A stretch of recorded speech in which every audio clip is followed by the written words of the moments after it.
my classes on fundamentals of electrical engineering. We have already visited two sessions in the fundamentals of transients. We looked at a few basics, and in the last session we were looking at capacitors. The capacitor happens to be a partner as far as the inductor is concerned in transients. While the capacitor discharges, it is the inductor which takes on this energy, and vice versa. So whatever we discuss in this session when we are talking about inductors would be complementing or would be a sort of a dual to whatever was discussed when we were discussing capacitors.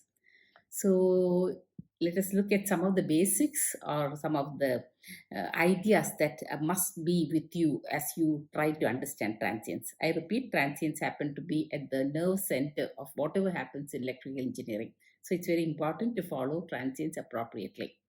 The most I think I spoke about it in the last session itself, that is the case of the time constant.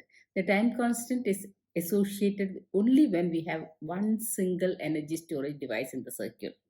Of course, you can have several inductors or several capacitors, okay, and you have an effective inductance or an effective capacitance, and so the time constants happen to be, for the capacitor case it is RC, for the inductor case it's going to be L by R.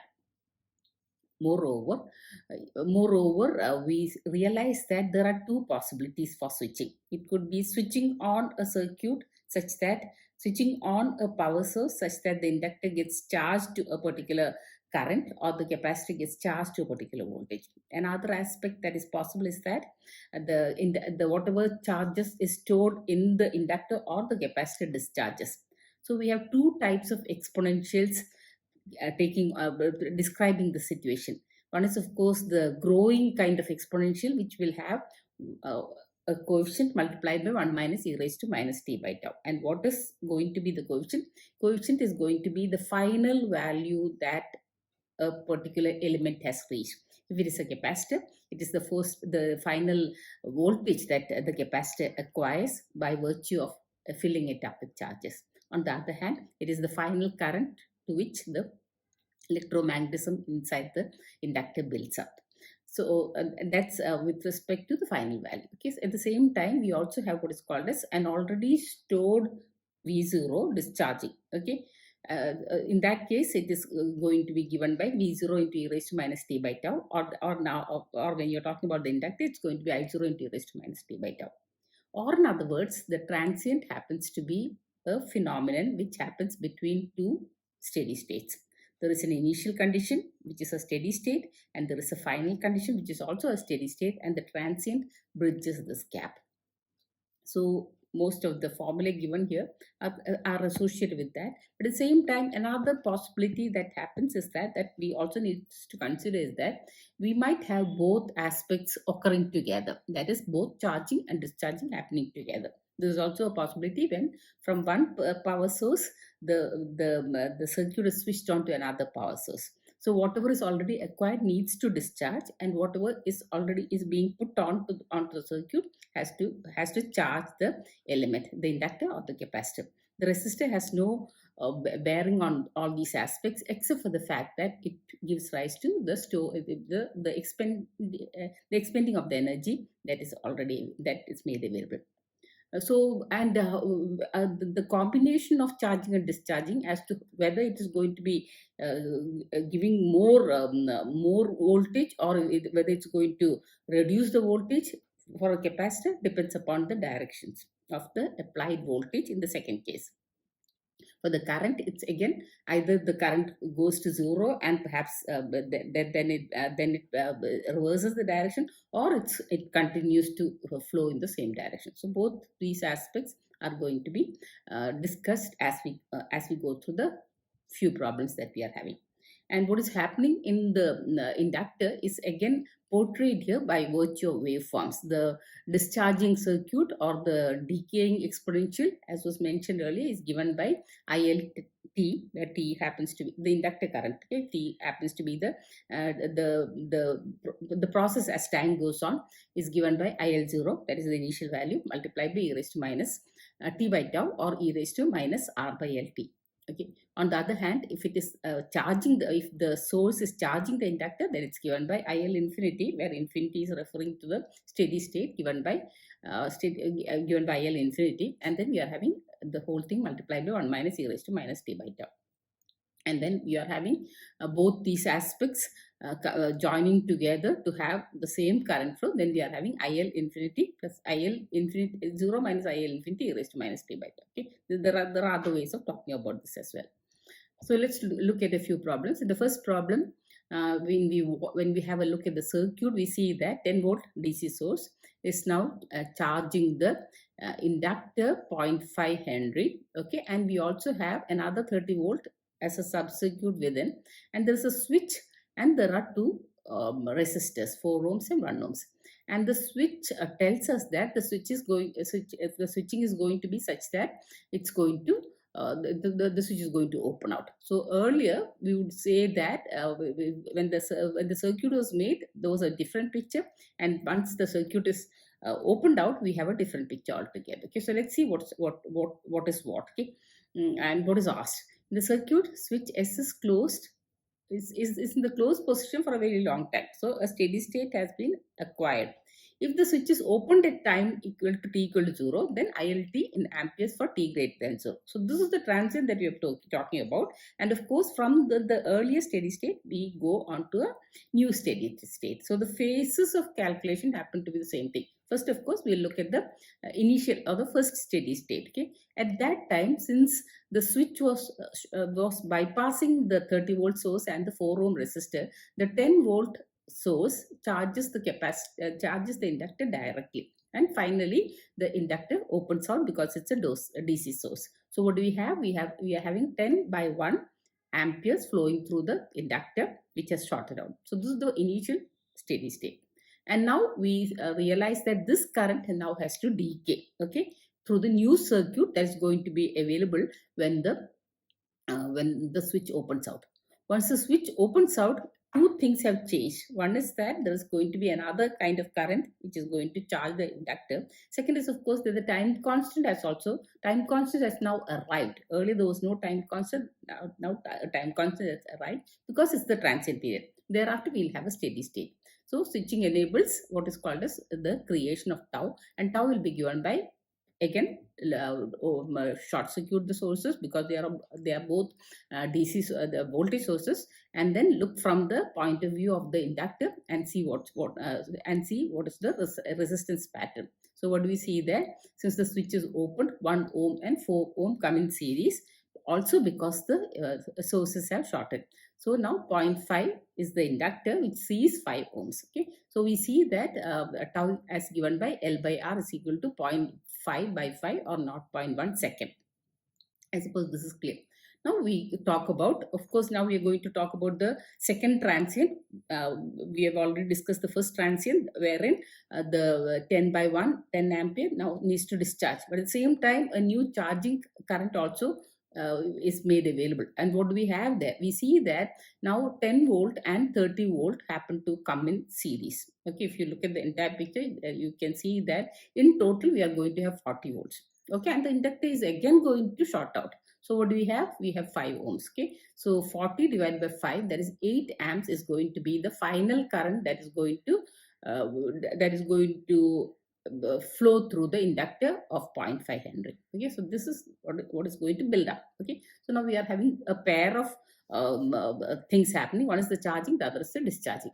The 10 by 1, 10 ohms, 10 ampere discharges as e raised to minus t by tau or e raised to minus 10 t, and 8 builds up as equal to 8 into 1 minus e raised to minus 10 t. Okay, so now simple, because the exponential portion will always have the same kind of coefficient, the same kind of index, things are going to be easy. We just need to manipulate the arithmetic of it, and we see that there is only one constant, which is 8, and the e raised to minus t minus 10 t will have both plus 10 as also minus 8. So it's going to be 2. Okay, in that sense, answer C is correct.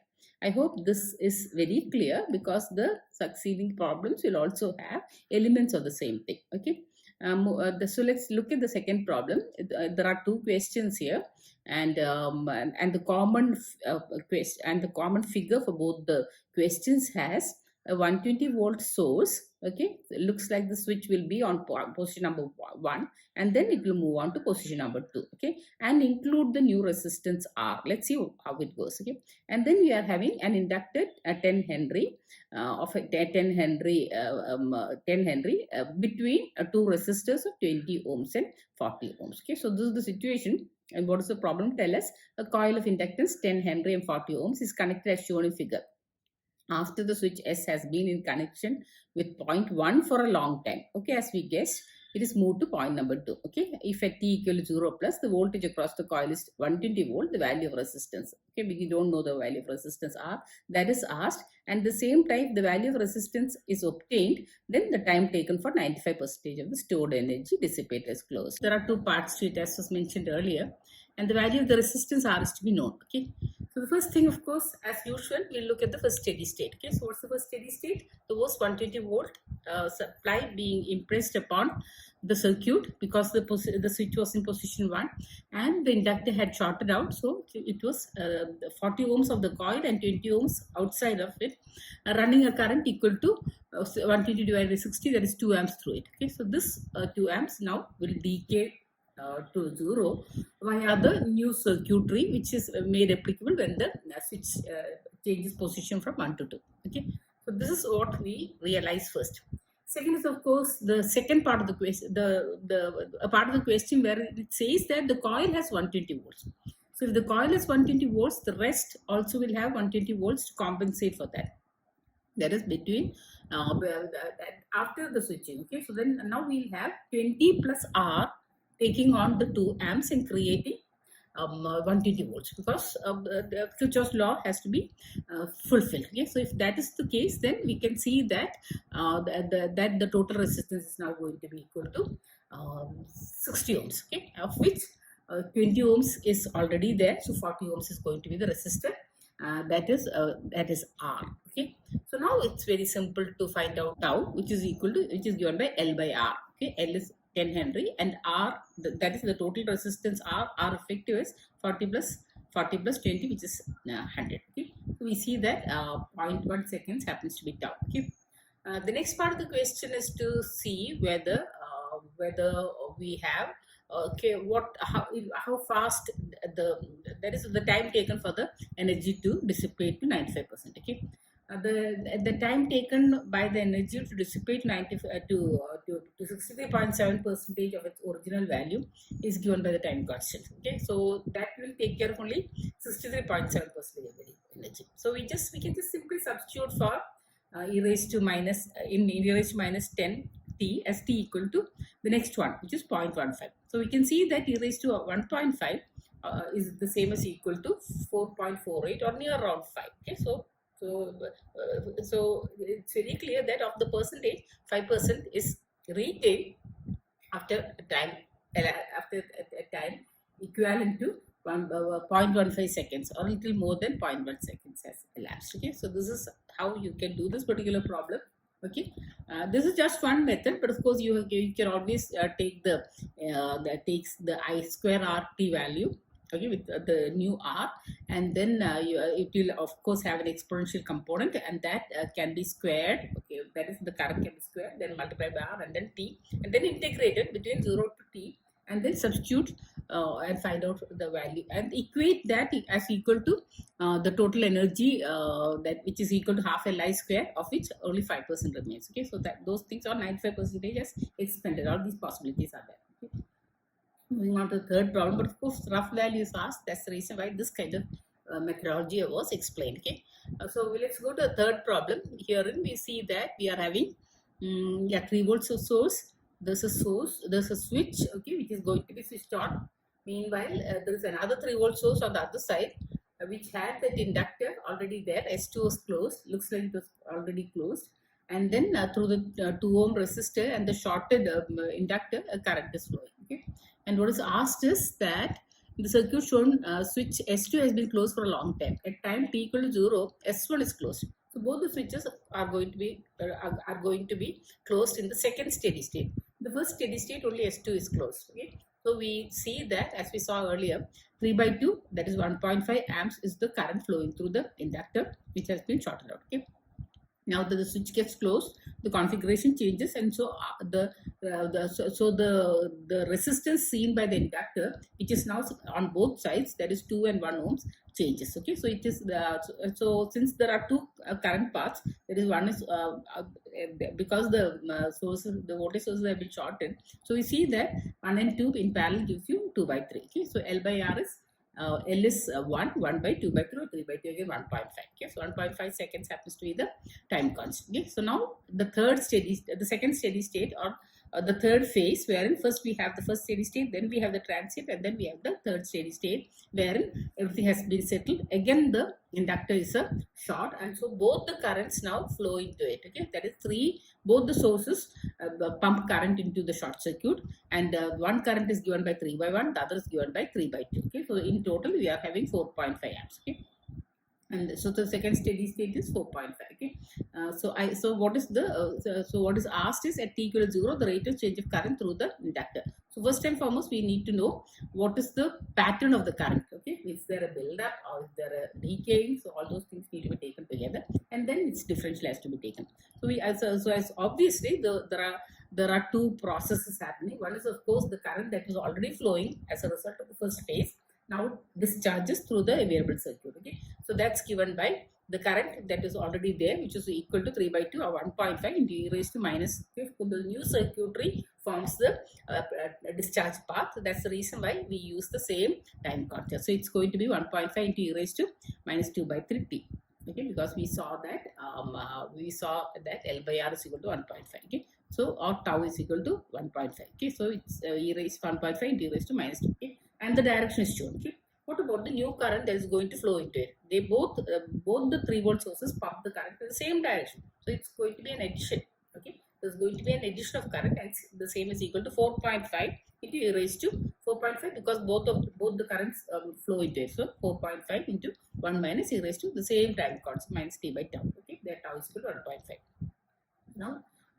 Now this particular expression for IL into E has to be now differentiated, because rate of change of current at t equal to 0 is required. Okay, so once you differentiate, okay, so it can be seen that 1.5 into e raised to minus 2 by 3 t, when you differentiate and then set t as equal to 0, then e raised to 0 becomes 1, but you have 1.5 into 2 by 3 with a negative sign. Okay, the other component gives 4.5.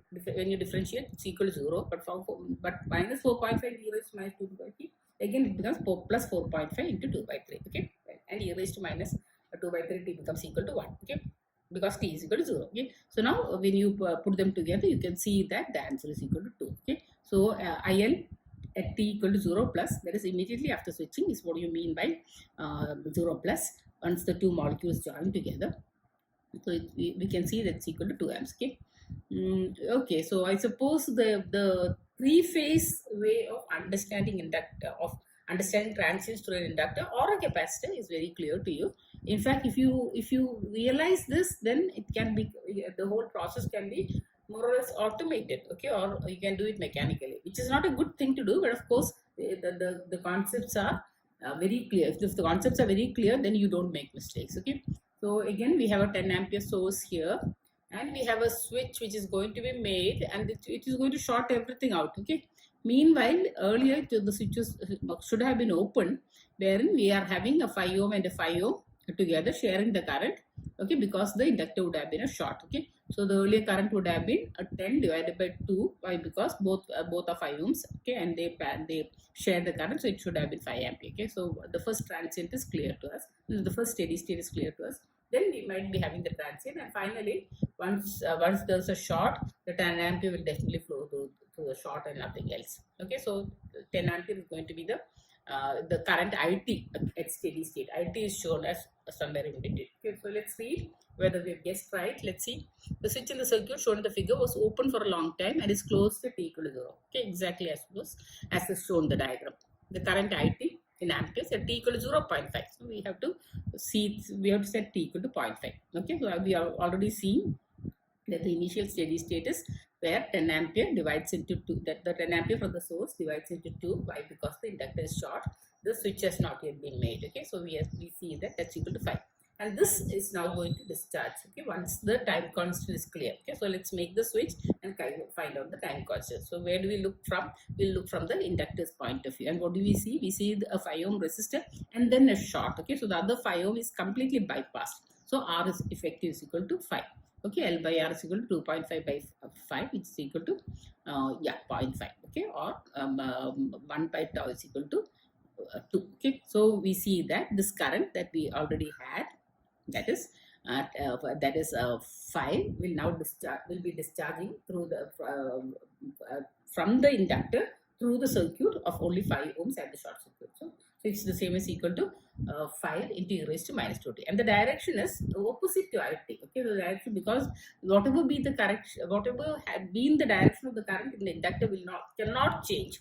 The voltage across it will change, will definitely change, but the current will not change. Okay, this is constant flux linkage theorem. Okay, the consequence of constant flux linkage theorem. Okay, so we see that we are having minus 5 e raised to minus 2t. Okay, and over and above that, the 10 ampere is going to flow directly into the short. Okay, so we are having 10 minus. Okay, that of course corresponds to direction of IT. Okay, so 10 into 1, 10 minus 5 e raised to minus 2t.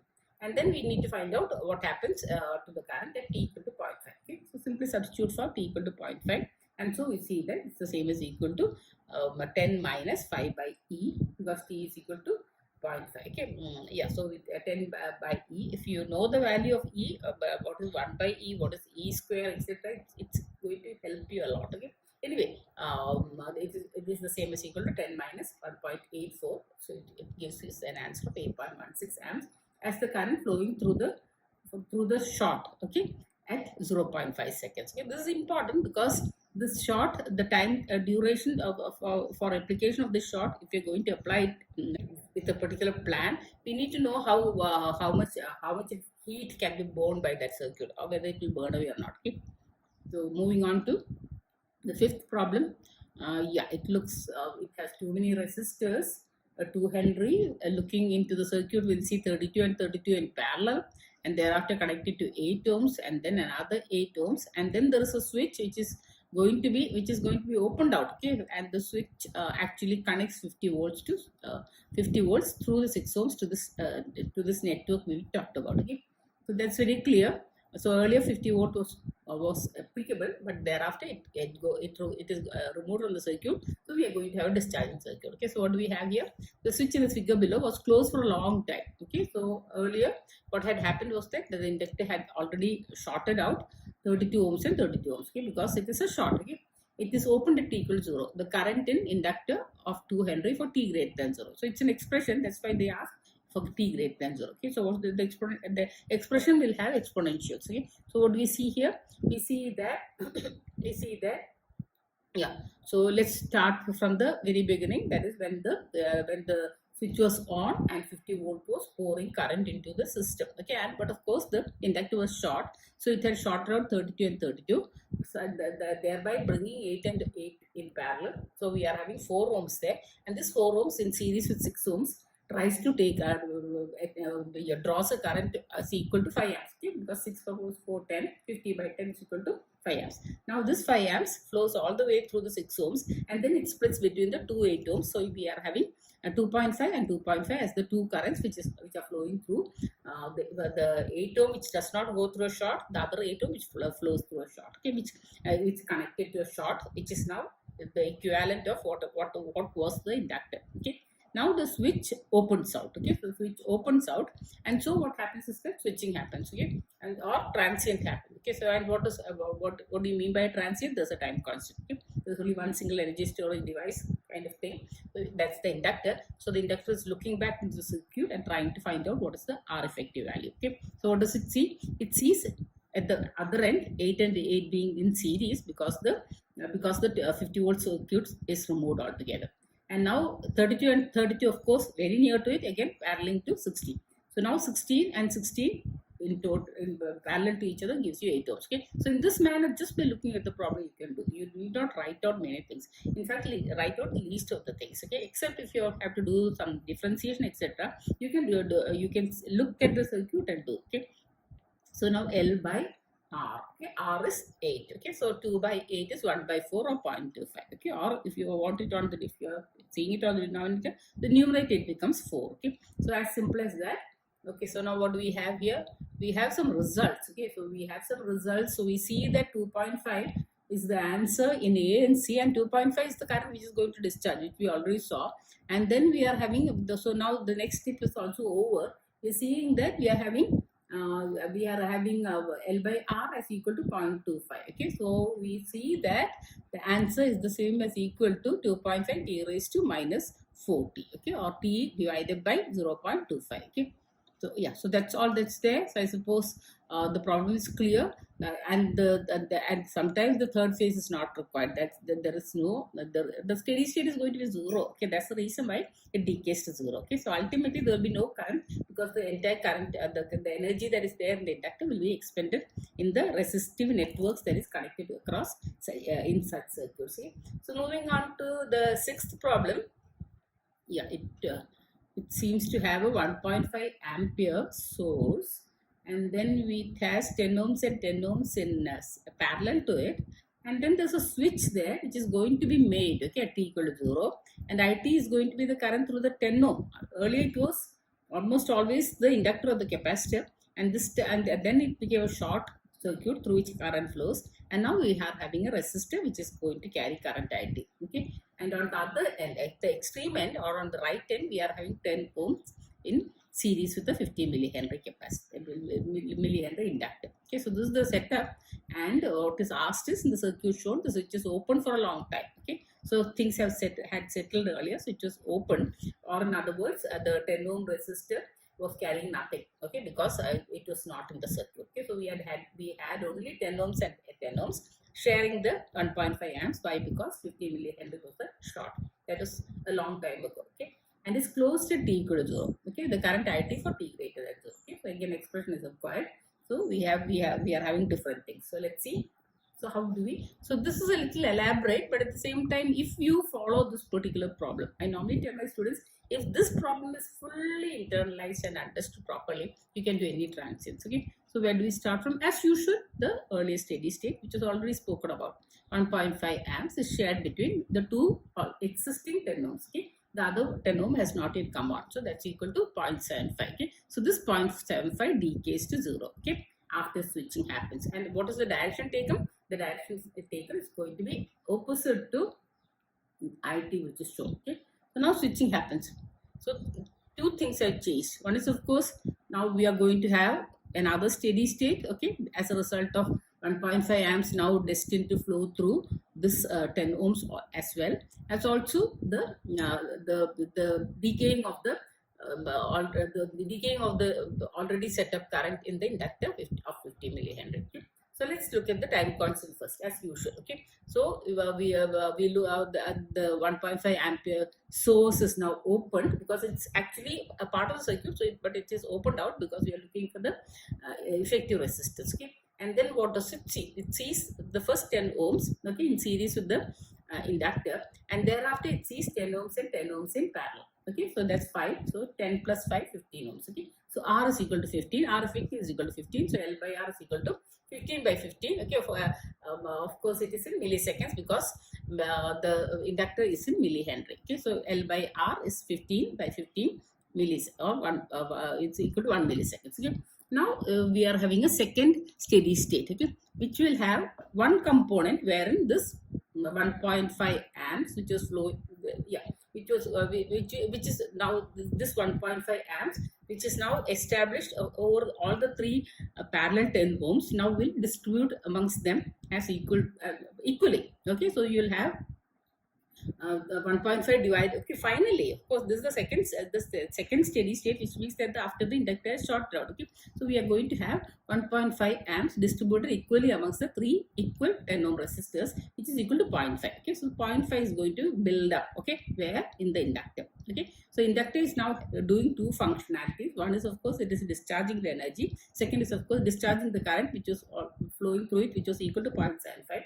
And then it's also now going to charge. Okay, and how is it going to charge? It's going to charge is equal to 1.5 divided by 3, which is 0.5 into 1 minus e raised to minus t by tau. Okay, and what is tau? Tau is equal to 1 milliseconds. Okay, so so this component ILT is now equal to 0.5 into 1 minus e raised to minus 1000 t, because 1 millisecond now has become has contributed to e raised to minus 1000 t. Okay, and the rest is now going to flow through the two 10 ohm resistors. Okay, so what is the rest? 1.5 minus this. Okay, so 1.5 minus 0.5 into 1 minus e raised to minus 1000 t divided by 2. Why? Because both the resistors are equal. So what the rest, that is whatever is flowing through the inductor, after deducting it, the rest is going to be divided into 2. Okay, so by 2 is going to give us the current which is going to flow as IT and in the downward direction. So that gives us, so very easily you can see that it's the same as equal to 0.75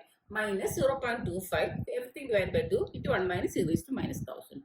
Okay, now there's a current, there was already a current trapped in the inductor which is equal to 0.75. Now it finds two discharge circuits. One is 10 ohm, the other is the other 10 ohm resistor. Okay, so now again it is going to discharge into two, so discharge in two circuits. So 0.75 into divided by 2. Okay, into, and discharging pattern is always given by e raised to minus t by tau, or e raised to minus 1000 tau. And why is it minus? Because the direction shown by IT and the direction of discharge happen to be opposite each other. So it's the same as equal to minus 0.75 by 2 is 0.375, and minus is because of the opposing direction. So minus 0.375 e raised to minus 1000 t. You can add these two components together. One is the shared, one is 0.75 minus 0.25 into 1 minus e raised to minus 1000 t. Of course, you have to write in this case. And then so you can see that the total current IT is the same as equal to, okay, you can look at the answers and immediately correlate. So there is only one constant which is equal to, there are two constants. One is 0.75 and there is also minus 0.25, that's equal to 0.5.